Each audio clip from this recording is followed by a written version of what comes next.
Hi, my name is Tiago Duarte and welcome to another video tutorial here at Daily Beats. In today's video, I'm going to show you the progress that I have on the track, on the techno track, a Nice Techno Track. I know it's a very original name, but in this video, I was mixing the track and I want to show you what I did so far. There's still a lot of instruments that I have to mix, and I'm going to do that in the next tutorial. But in this one, I already have some mixing in this track, so I'm going to show you the before and after, and then I will explain everything, equalization that I did for every single channel that I have so far, and so that you can see the difference and how a good mix can really change your track. So let's go ahead and listen to the before and after of the track.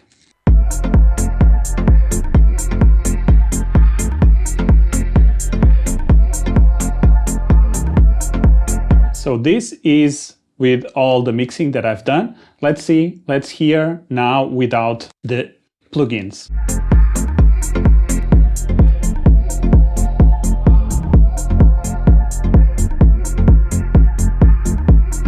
After.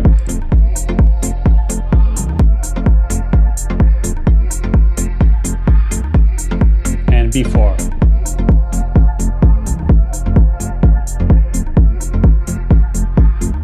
As you can tell, it's a very big difference, especially in the low frequencies, in the kick and the basses. And that's like I've been telling you about. If you have a good mix between your drums and your basses, the rest of the track would sound amazing. Actually, I could just leave the track like it is, and the melody or the rest of the synths will also fit really well in the track. But I want to do a mix on every single channel and to try to bring the best of every single element. So let's go ahead and see what we have here. The first elements that I'm going to show you is the drums. As you can see, I usually do some type of cuts in this area here between 100 and 500 because I feel this is where we have boxiness in the drums. So I like to reduce that, and because it's a dance music techno track, I would like to have some really nice bass frequencies for the kick. So I added a boost in around 50 Hertz.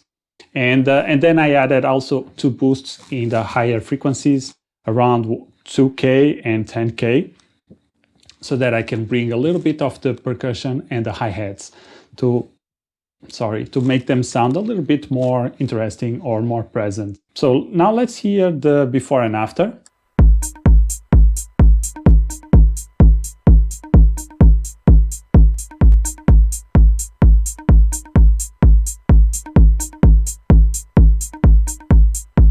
As you can hear, the kick becomes a little bit more warm. It has a little bit more low frequencies, and we reduce a little bit of the boxiness of the entire drums. And that's it for the drums. And as you can see, I did not add any individual EQ or compression here in the kick and the hi-hats. I like to do a compression on the overall group of the drums. So that's something that I do if I need some time to fix something, like I did in one of the beats that I was mixing yesterday.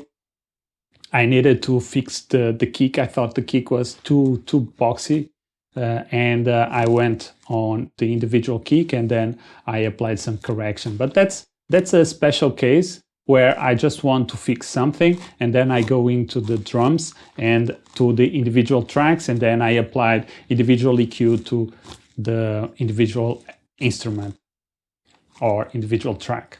Okay, so next up we have the basses. And for the basses, I have here 3 basses. And as you can see, there's the sub bass, the bass, and the bass synth. And in this case, I'm not going to make them all into a single group channel or auxiliary track and then try to mix everything in that track, because I don't think that's the best approach, especially with bass. With drums, it's fine. But if I had like 2 or 3 kicks, then I would go individually to every single kick and try to make some individual compression and equalization for that one. But in this case, I just wanted to have some control over every single bass. So let's see now the sub bass. And for the sub bass, as you can see, I applied a high pass filter, or a low pass filter actually, and I applied 2 cuts in the, again, in the area where I usually find some boxiness, and I reduced that. So let's hear the bass solo.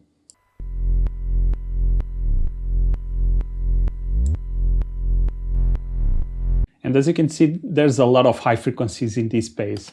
And because I don't want to have too much high frequency in this bass, I just wanted to have a solid sub bass. So I just remove a lot of the high frequencies, because I also have 2 other basses that can fill those frequencies. So I don't want to clash here. So I want to have specific places for specific things. Okay, so let's hear now the other bass. For the other bass, let's hear individually.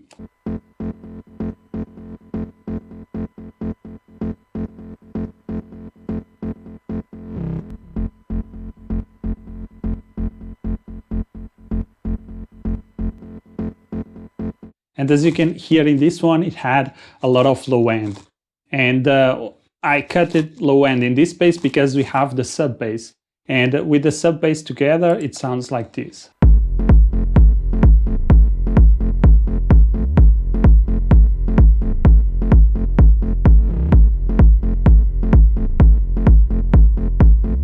And as you can see, whenever I bypass the equalization for this bass, we have way more low frequencies. And the problem is that it's not that it doesn't sound well. The problem is that we already have sub basses. We already have a sub bass. So if we already have a sub bass, I don't need more frequencies in that range. What I need is to make sure that the rest of the frequencies sound nice, and then I can remove and leave space for the sub bass. And if I need to, I can increase the volume of the sub bass.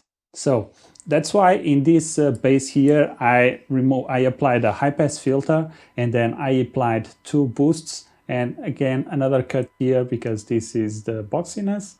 And I applied 2 boosts because I thought that those frequencies sounded really, really well. So I applied just a boost there to try to bring that the higher frequencies of the bass. And I think they sound really, really good. And when I disable and enable, or when I bypass and unbypass, I guess that's the word, the equalization, you can feel the difference in the bass, and you can understand that the bass is higher and there's not too influence in the sub bass. So let's listen again, and I will bypass the equalization.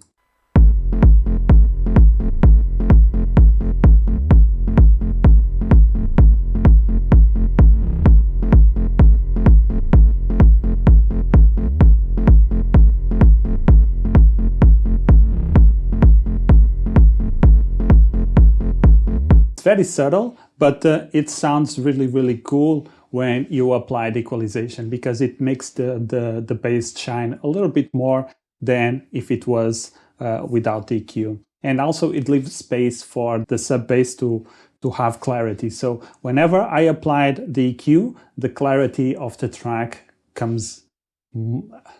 not comes up, but the track becomes more clear in with every single element. Let's move to the third bass. My English is not very good today. And let's just hear the bass alone.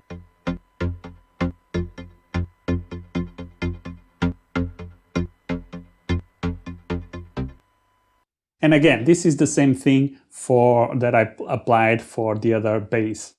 I just remove, and because this one is a little bit more percussive, it's not so heavy centric, and we already have the sub bass and we already have the bass, which gives a little bit more to the let me see, to the 400 hertz range. This one I wanted to have it on different with a different balance of frequencies. Let's hear now the bass, the before and after of this EQ.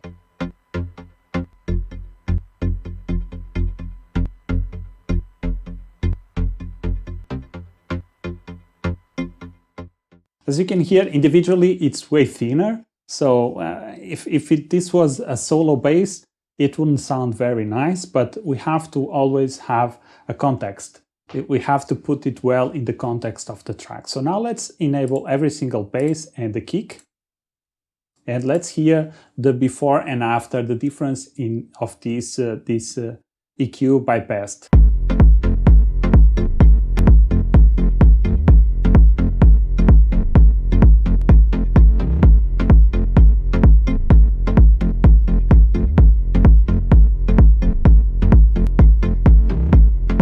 Again, the same thing of the previous bass. Whenever I enable the EQ, it sounds way clearer. We have a solid bass, and then we can hear the synth, the percussiveness of the synth way more. And this is the thing that I really like about mixing, is that you can have the same elements, but you can balance them in a way that they sound really, really cool. So let's hear now everything of the basses and the drums, the before and after.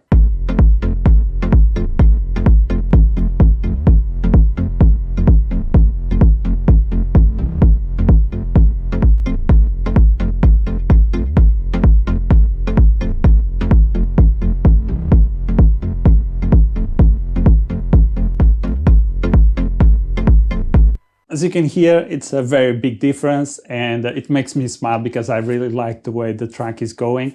And I think it's having a good solid foundation like this is a really, really nice thing for a track. And you can hear all the other synths, the bass synths way more, and you still have that bass presence that I really, really enjoy. Let's go now to the other element. Or to the other element that I mixed. Actually, it's two tracks, is the choir, and I have the choir low and choir high. So I had two, like I explained in the last track or in the last tutorial, I had the choir and I had the lower pitch and the higher pitch. So, or the normal pitch and the lower pitch, I'm not sure exactly which one was it, but I wanted to have those because those are very important foundation also for the vibe of the track. So I wanted to have this well mixed also. So let's hear first the choir low, and let's hear it solo, and let's see how it sounds. And this is the equalization that I have. As you can see, 2 cuts and 2 boosts, and I'm putting a boost of 5.4 dB here with this top shelf, just to bring some clarity to the especially in the choir low, because the low, it had too much muddiness. So I applied a high pass filter, and then I brought a little bit of the higher frequencies here with this top shelf. So let's listen the sound alone, and then I will bypass the EQ.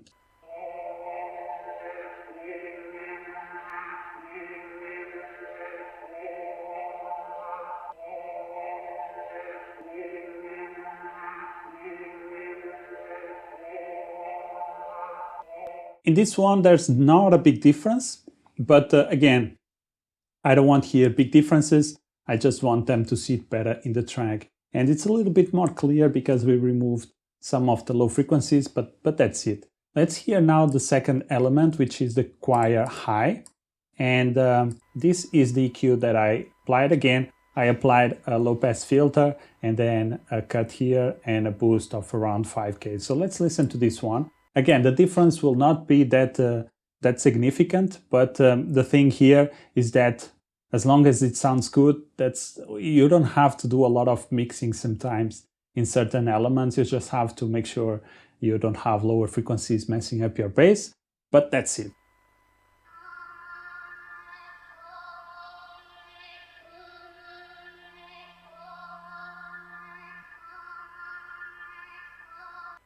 Again, in this one, it's a little bit more muffled. It's not a big difference again, but it's making it a little bit better. So let's hear both in solo.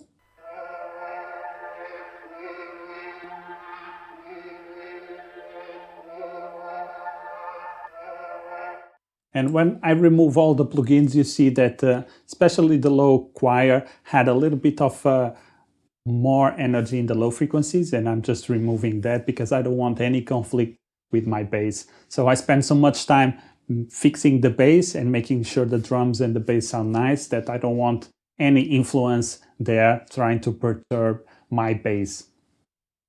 And let's hear now everything in context again.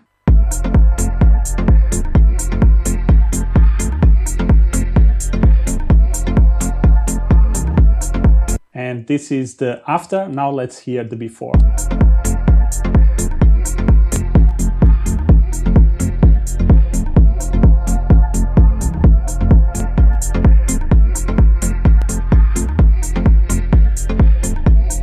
One thing that I want you to pay attention, let's see here the master. Let's see how much gain or what's the dB level that we have. And I will remove the plugins, and you will see that we have pretty much the same level. So this is to show you that if you make a good job in mixing, you will improve the sound, but you will not increase the sound. And that's really, really important. So let's see. As you can see here, we already have a -5.1. So let's see the before and after of everything and try to see the difference that we have in terms of dBs or the volume that we have.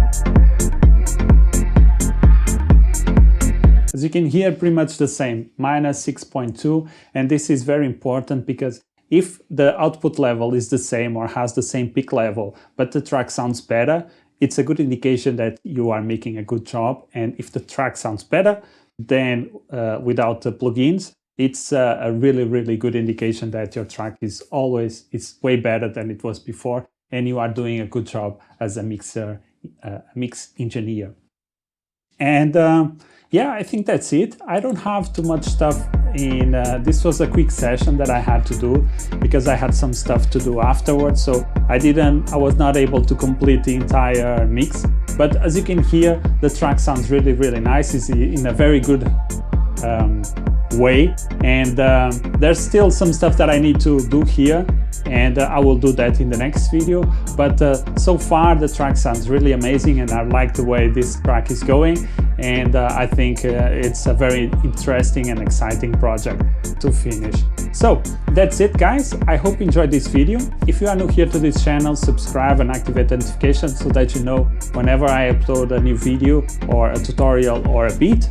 If you want to support this channel, consider buying one of the products at telebeats.pt or become a premium member, and you will have access to the full videos where I show you pretty much all my process from mixing or from creation from zero in FL Studio to the entire track at the end with a professional mix and master sound.